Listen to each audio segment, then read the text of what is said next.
Hi there, we're here tonight at Summit Artspace on East Market for the opening of Weather to Weather, our latest show in the main gallery. I'm here with Carolyn Hanson. Her piece has won an honorable mention. Hey Carol, thanks for being here and congratulations.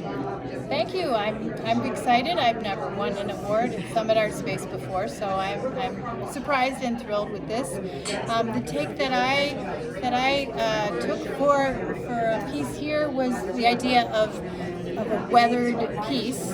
I had this old frame with this lovely weathered mat, and it actually said Ron and Bird. It was gifted from a friend who knew I liked old rusty things.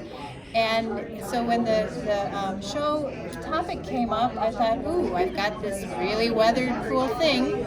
And so I went looking through all of my old photos of relatives and others that I have a box of, and found who I think of as Ron and Bird.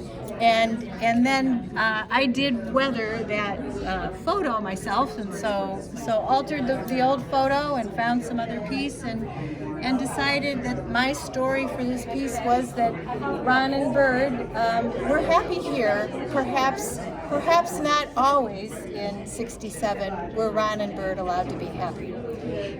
I also like the idea of for the title of how we use weather as metaphor very often. So it's sunshine will come after the storm and things like that. So that was the other thing I thought about for this piece. So Carol's piece will be here till March 28th. Come on down.